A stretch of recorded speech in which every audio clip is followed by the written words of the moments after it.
옛날 프랑스의 한 작은 마을에 로미에르라는 소녀가 살고 있었습니다. 로미에르는 그녀의 열정적이고 창의적인 성격으로 마을 사람들에게 사랑받는 소녀였습니다.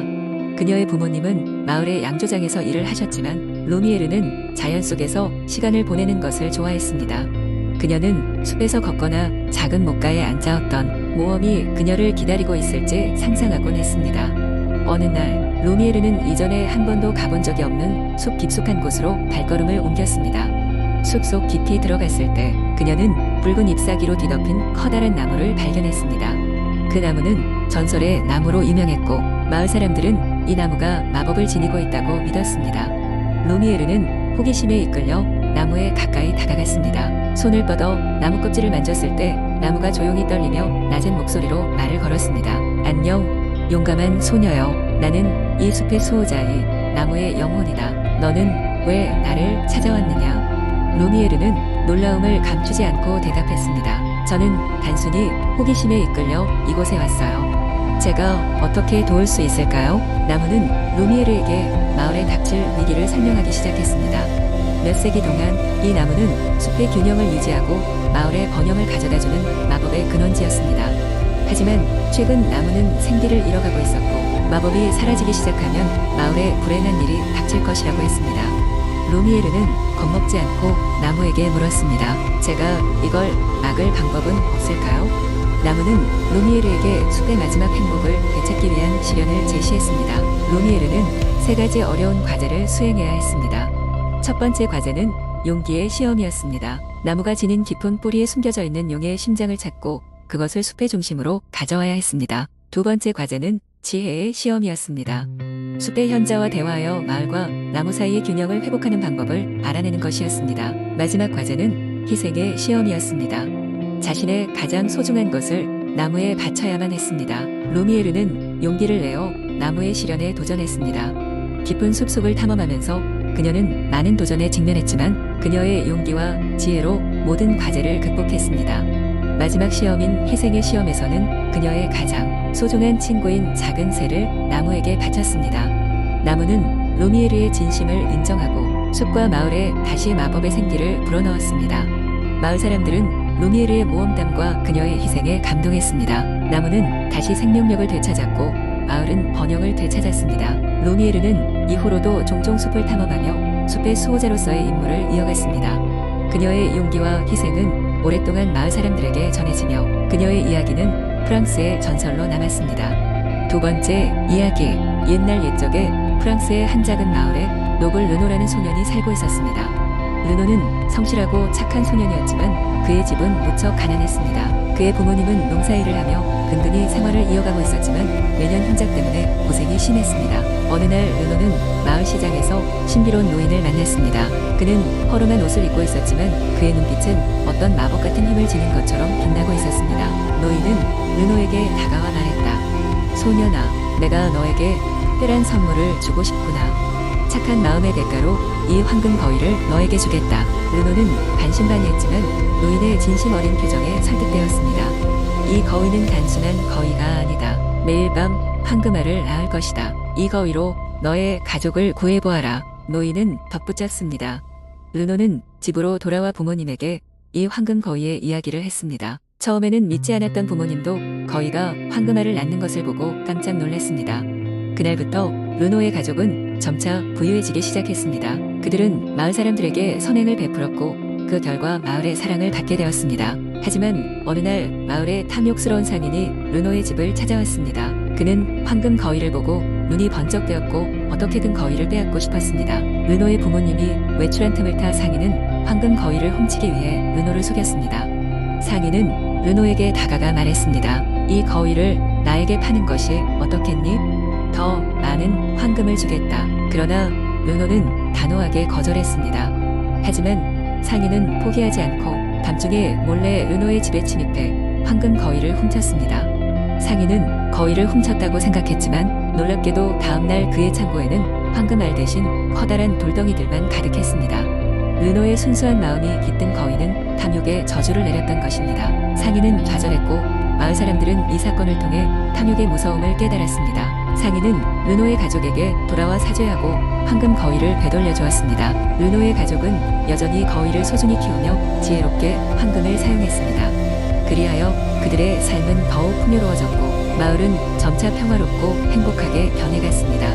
많은 세월이 흐른 후에도 노블 르노와 황금 거위의 이야기는 프랑스 전역에 전해지며 착한 마음과 탐욕의 위험을 상기시키는 교훈적인 이야기로 남았습니다. 세 번째 이야기 옛날 프랑스의 한 작은 마을에 기디옹이라는 소년이 살고 있었습니다. 기디옹은 언제나 새로운 모험을 꿈꾸는 호기심 많은 소년이었습니다. 그의 마을은 아름다운 포도원과 끝없이 펼쳐진 푸른 초원으로 둘러싸여 있었지만 기디옹의 마음을 사로잡은 것은 마을 외곽에 자리 잡은 수수께끼의 숲이었습니다. 이 숲에는 신비로운 전설이 있었습니다.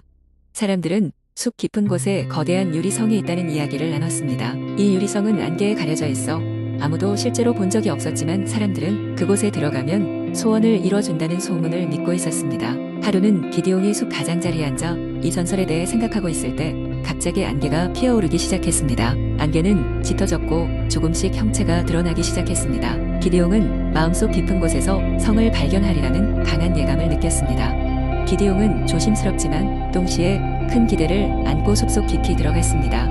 숲 안은 마치 다른 세계처럼 신비롭고 조용했습니다. 나뭇잎 사이로 새어 들어오는 햇살이 아름답고도 기묘한 모양을 만들어냈습니다. 기디옹은 계속해서 걸어가며 크고 작은 도전들을 만나게 되었습니다. 그 중에는 말하는 까마귀, 마법의 연못, 말없이 길을 알려주는 단디뿌리들이 있었습니다.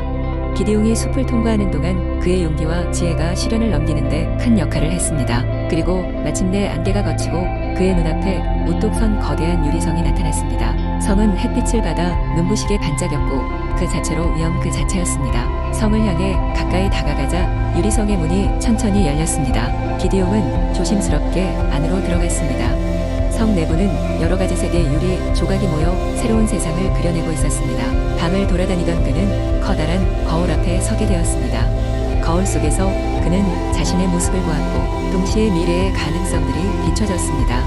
그 순간 아름다운 음악이 공기에 퍼지기 시작했고 목소리가 들려왔습니다.